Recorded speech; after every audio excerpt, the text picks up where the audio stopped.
bonjour à tous. Pierrette Bertrand, 15 ans d'expérience et une passion pour l'architecture. Pierre-Jean Doucet, alors un petit peu plus d'expérience, et lui aussi une passion pour l'architecture. Pierrette, tu pourrais nous expliquer déjà comment l'architecture est devenue continue ? L'architecture est devenue continue parce qu'on est passé d'un mode projet à un mode produit. Le mode produit, c'est faire évoluer l'architecture en continu et du coup pouvoir répondre, adresser les enjeux de réactivité, de flexibilité et tout de suite avec un fort enjeu de vitesse pour faire évoluer justement cette architecture. Ce qui nous amène à la définition. Qui pour nous, l'architecture continue consiste à faire évoluer rapidement et sans rupture les systèmes d'information au fur et à mesure des besoins. Alors très honnêtement, ça pose beaucoup de challenges au quotidien.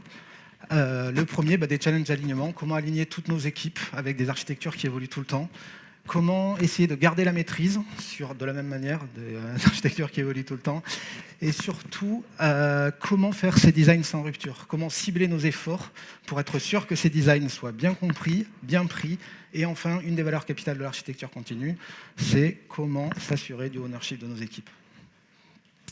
Justement, Pierre-Jean, comment ça se passe sur ton projet ? Alors, premier retour d'expérience, moi, ça se passe pas trop mal, honnêtement. Hein. Tout va bien, il y a peut-être des petits tracas quand même. J'ai encore découvert des API qui ne sont pas sécurisés. Alors, moi, je suis sur un système de gestion des urgences. On manipule des données personnelles, donc ça ne fait jamais plaisir quand même de se rendre compte que 2-3 API sont open bar. On a aussi une brique assez critique, qui est une brique de référentiel. Et j'ai encore découvert des appels synchrones sur cette brique-là, là où on a mis tous des mécanismes d'asynchronisme. Donc, ça fait jamais plaisir, mais bon, ça arrive, quoi. Je comprends. Je pense que ton problème, c'est un problème d'alignement au sein de tes équipes. Chez moi, j'ai réussi à le résoudre. Mais avant, je voudrais te poser la question, c'est quelle est la vision technique sur ton projet ? Ma vision technique à moi ? Oui. Écoute, elle est simple. T'as peut-être pas un truc pour ça, par contre ? Je vais t'aider. Ouais. Compliqué. La vision produit, vous la connaissez tous. C'est une phrase qui va vous servir à pitcher votre produit lorsque vous croisez votre boss dans les escaliers, ainsi de suite, et qui va vous permettre, lorsque vous allez la construire, d'aligner tous les acteurs du produit. Elle porte la vision utilisateur, elle aligne tout le monde. Ce que j'ai fait, c'est que j'ai fait la même chose sur la vision technique. J'ai regroupé dans la même salle tous les acteurs de la tech pour construire ensemble cette phrase qu'on va afficher dans l'open space et se rappeler pour prendre toute décision d'architecture. Ok, donc si je comprends bien, pour toi, la vision technique, c'est une phrase qui soutient la vision produit. C'est ça. Ok, et comment tu l'as fait émerger ? Alors ça, justement, c'est une vraie difficulté, ça n'a pas été facile. Et la démarche que j'ai employée, c'est la première chose que j'ai faite, c'est identifier les drivers de mon architecture, les caractéristiques clés qui vont permettre de prendre toutes les décisions. Si je devais prendre quelques exemples, ça serait la scalabilité, la disponibilité, la performance et ainsi de suite. Chez toi, ça serait quoi les drivers clés de ton architecture ? Chez moi, je crois qu'ils y sont tous. Hein. Je te rajouterai même l'élasticité, je te rajouterai la modularité. C'est quand même un système expert. Hein. Alors, on va s'arrêter justement sur le premier. Par exemple, sur la sécurité. Qu'est-ce que tu fais lorsque tu mets en prod pour vérifier que ta sécurité est correcte ? Honnêtement, on vérifie les dépendances critiques, on a des pentests tous les ans, on a aussi des checks sur à peu près toutes nos API pour savoir si elles sont bonnes. Alors le check de sécurité, on l'a rajouté il n'y a pas longtemps, hein, mais celui-là, on l'a rajouté. Donc, du coup, tu ne mets pas en prod si tes tests sont rouges ? Ah non. Du coup, effectivement, la sécurité est un driver de ton architecture qui a une forte importance. Maintenant, je vais en prendre un autre. La performance. Est-ce que 0,5 millisecondes va changer quelque chose pour les utilisateurs ? Non, 0,5 non. Du coup, quelques secondes, oui, mais 0,5 non. La performance, je ne suis pas en train de la mettre de côté, je ne suis pas en train de dire que ce n'est pas important.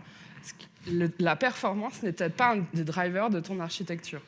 Et c'est bien là tout l'enjeu. L'enjeu va être de comparer les uns par rapport aux autres pour fixer le bon niveau. Le bon niveau, ce que j'appelle le curseur, justement.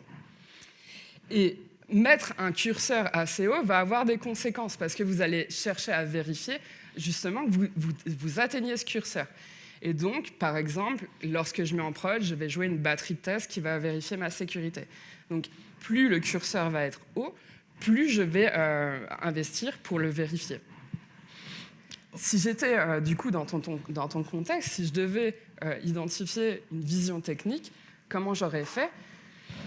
Ton SI, il permet de sauver des gens, de résoudre des situations et d'envoyer des forces d'urgence. Tout à fait. Donc si je devais sortir une vision très limitée de la vision produit, ça serait le SI qui sauve des vies. Ah non, c'est celle-là même. Hein. Bon, ok.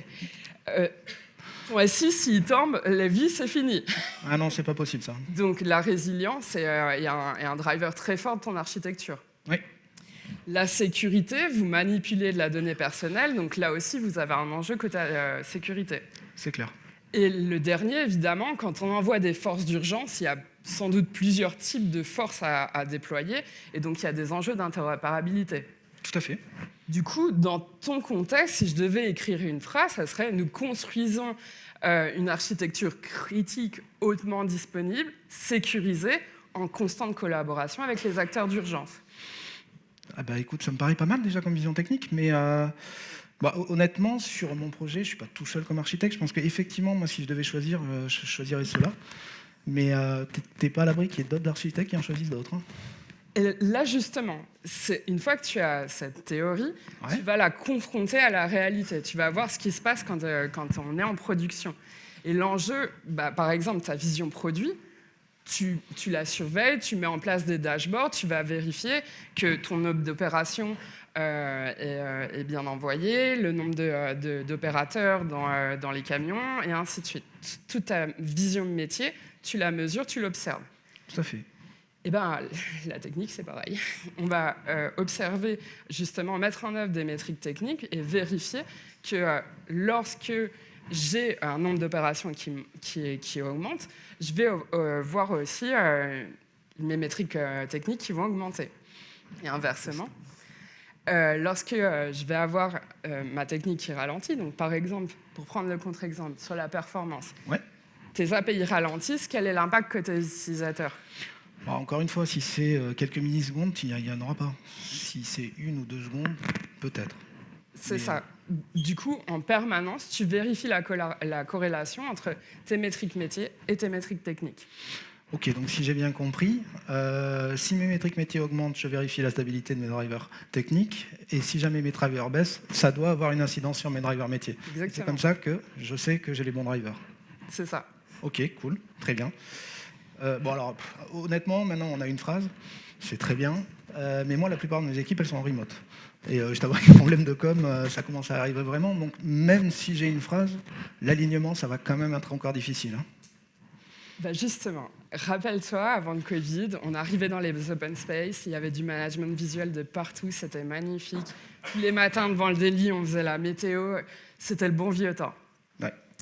Moi, tu l'as sans doute fait aussi, mis en place la même chose avec des outils virtuels, par exemple avec des outils collaboratifs type Miro, Escalidro et ainsi de suite. Le visio, c'est pour l'ancienne génération. Et là-dedans, dans ces outils, je mets tout au même endroit.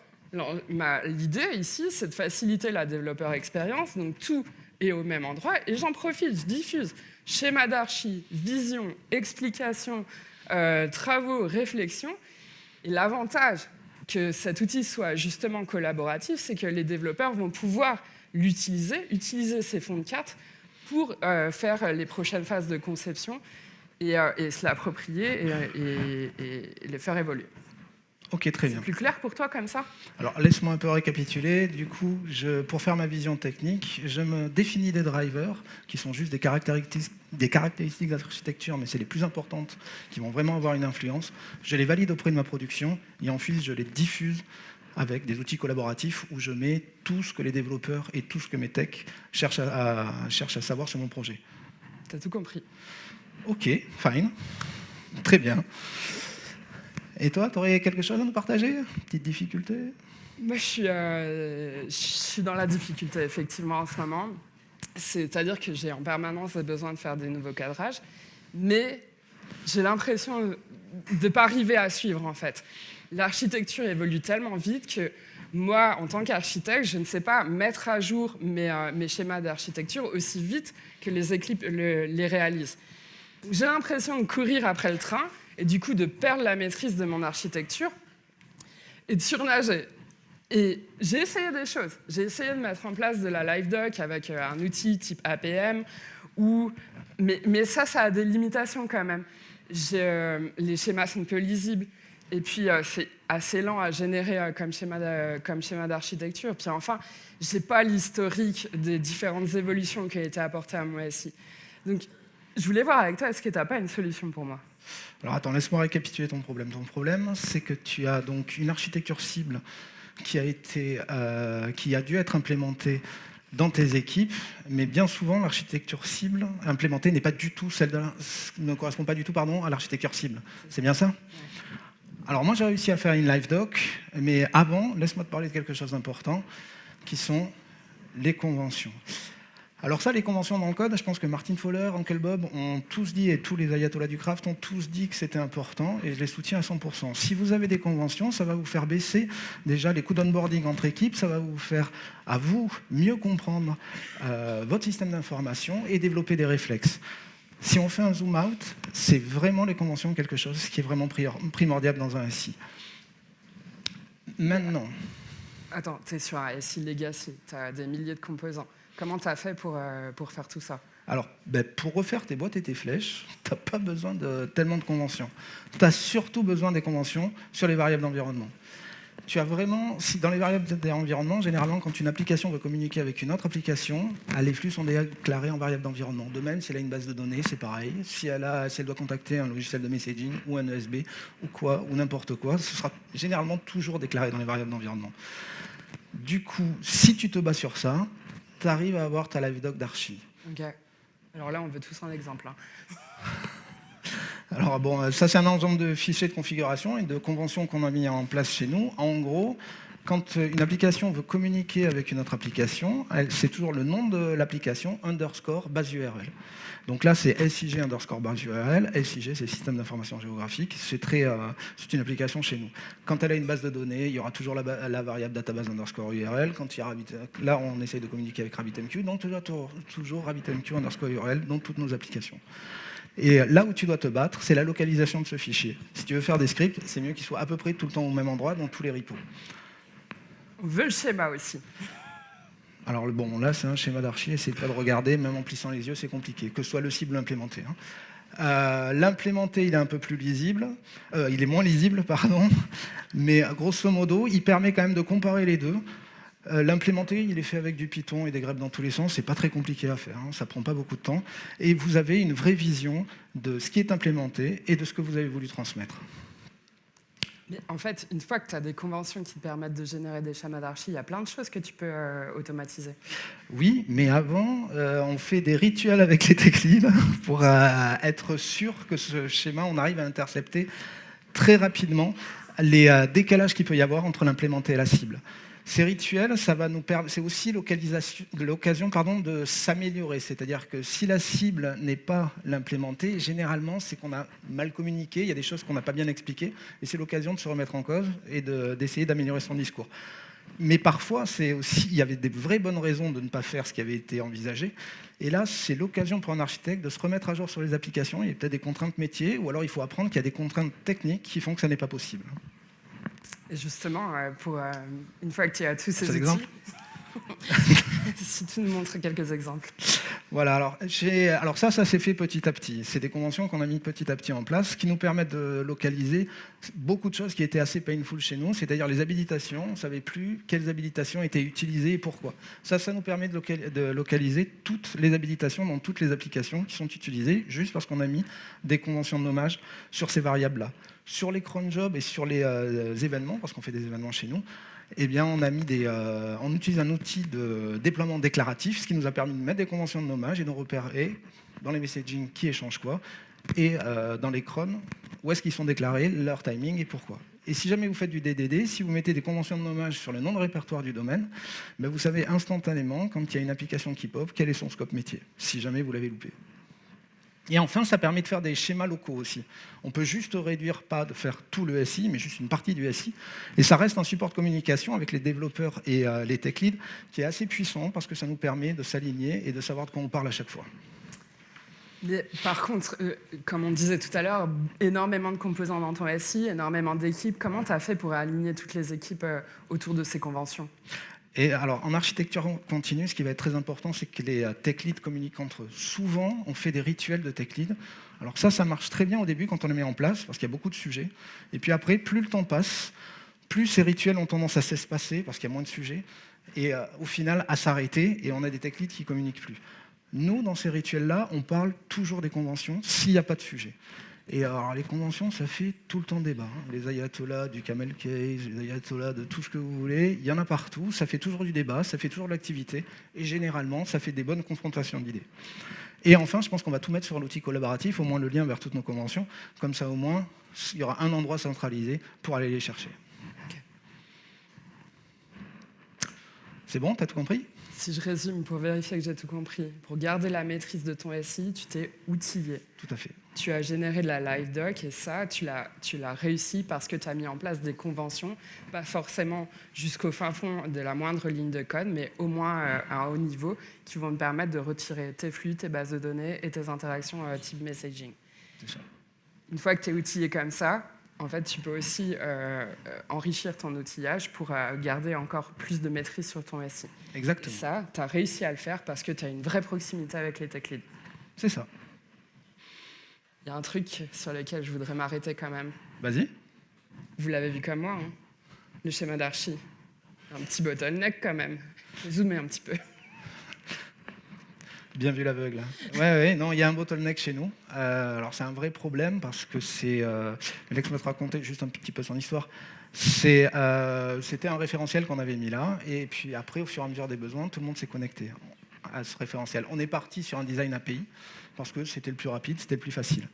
Et je pense que tu as dû connaître tout ce que ce design engendre. Ouais, ça me rappelle quelque chose. Et je pense que, laisse-moi deviner, tu as des sujets, tu as autant d'API que tu as de consommateurs côté applicatif. Alors, pas autant, mais il y en a beaucoup de spécifiques, oui, à chaque fois pour chaque consommateur. Et puis, donc, ce bottleneck, si ton référentiel tombe, tous tes applicatifs au-dessus vont tomber. C'est mal, oui, il ne faut pas qu'il tombe. Et en termes de gestion de projet, lorsque tu as une évolution à faire, tu as une gestion des dépendances de la roadmap qui est assez complexe aussi à gérer. Alors ça, pour le coup, c'est la douleur des PO. Pour une fois, c'est pas la mienne. Mais effectivement, c'est un peu l'enfer à prioriser. Et évidemment, parce que moi j'avais la même chose, tu as des sujets de performance. Oui, tout à fait, parce que de toute façon, au bout d'un moment, il faut que les données qui sont dans le référentiel soient croisées avec les données des applications, et alors là, ça prend du temps. Tu es sérieusement en train de mettre ton driver de résilience à risque. Qu'est-ce que tu as fait du coup ? On s'est réunis avec les tech leads et on s'est dit qu'on allait inverser le paradigme. Ce qu'on s'est dit, c'est que là, on allait plutôt pousser les données dans les applications plutôt que d'essayer de venir les chercher dans un applicatif central. Et tes applicatifs, ils font que de la lecture, il n'y a pas d'écriture depuis ? Oui, c'est pour ça qu'on peut faire ça. Il n'y a que de la lecture et c'est vraiment un autre applicatif qui est écrit dans ce référentiel. Et quelle est la fraîcheur des données qui est attendue en front ? Ce sont des données de référence. Donc il n'y a pas non plus une fraîcheur incroyable à avoir pour les autres applicatifs. La seconde, 10-20 secondes, c'est largement suffisant. Donc tu es en train de faire un vrai changement de paradigme. Tu passes d'une architecture API à une architecture événementielle. Et on s'y dirige tout droit, ouais. Mais là, par contre, il va falloir gérer cette transition sans rupture. Tu ne peux pas faire un Big Bang quand même. Comment tu as prévu le coup ? Non, on ne va pas faire de Big Bang. Ce qu'on a décidé, c'est qu'on allait plutôt le faire en opportuniste. C'est-à-dire que les nouvelles applications qui vont se connecter, elles, on va commencer à mettre ce paradigme en route. Les autres applications vont rester sur le paradigme d'appel par API. On s'autorise à avoir une situation hétérogène. Et ce, pour ne pas arrêter le métier qu'il ne tolérerait pas. Et grosso modo, ce qu'on va faire, moi, ça me permet de cibler mes efforts. Si je faisais tout en Big Bang, il faudrait que je sois partout. Là, au moins, je peux me concentrer sur les équipes qui vont pas changer de paradigme, et donc aussi avoir de l'expérience et le transmettre aux autres. Je comprends. Mais donc, ton introduction d'architecture événementielle nécessite un certain nombre de prérequis. Est-ce que vous avez défini ce que c'est pour vous un événement dans votre SI?